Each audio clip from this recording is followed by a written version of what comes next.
My dear friends, பைபிள்ல இருக்கிற மத்தேயு 5ஆம் அதிகாரம் 6ஆம் அதிகாரம் இரண்டுமே இயேசு கிறிஸ்து ஜனங்களுக்கு நேரடியாக கற்றுக் கொடுத்த சில வேத பாடங்கள். அது வாழ்க்கை எப்படி வாழ வேண்டும் என்பதை அப்படியே தத்ரூபமாக அவர் சொல்லியிருக்கிறார். இந்த 2 சாப்டரையும் அப்படியே நம்மளோட லைஃப்ல ஃபாலோ பண்ணினா it's going to be a successful Christian life. அப்படி அதுல என்னதான் போட்டிருக்குதுன்னு பாப்போமா?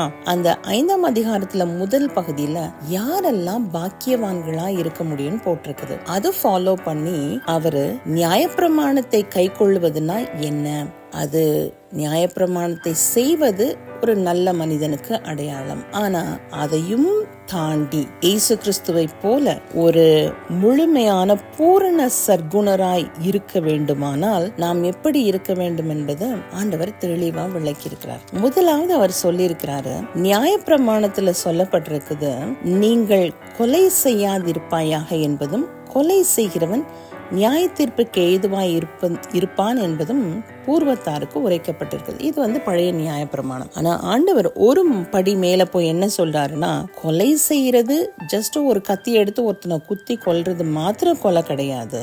உன்னுடைய சகோதரனை நியாயம் இல்லாமல் கோபித்து கொண்டால் நீ நியாய தீர்ப்புக்கு ஏதுவாயிருப்பாய். உன்னுடைய சகோதரனை மூடனே என்று சொன்னால் நீ எரிநரகத்துக்கு ஏதுவாயிருப்பாய் அப்படின்னு சொல்லியிருக்கிறாரு. அப்ப ஜஸ்ட் வார்த்தையால கூட அடுத்தவங்களை நம்ம உங்க ஃபீலிங்ஸ கில் பண்ணக்கூடாது. இதுதான் அதுல கொடுத்துருக்குது. சப்போஸ் நான் அப்படி பண்ணியிருந்தா நான் என்ன செய்யலாம்? இன்னைக்கு அதுக்கு ஒரு மன்னிப்பு உண்டு. அதுல போட்டிருக்குது, நீ உன்னோட காணிக்கையை செலுத்த வர்றதுக்கு முன்னாடி உன் சகோதரனிடத்துல உனக்கு ஒரு குறை உண்டுன்னு கேள்விப்பட்ட இல்ல தெரிந்து கொண்டேன்னா உடனே போய் அவனோடு கூட ஒப்புரவாக அவனோடு கூட நல்மனம் பொருந்து அப்படின்னு தேவன் சொல்லியிருக்கிறாரு. சோ வேதத்தை முறைப்படி நம்ம வாசிக்கும் பொழுது, வாசித்து நேசித்து அது நம்முடைய வாழ்க்கையில அபியாசப்படுத்தும் பொழுது our life will be a very very successful life. God bless you. Have a great day.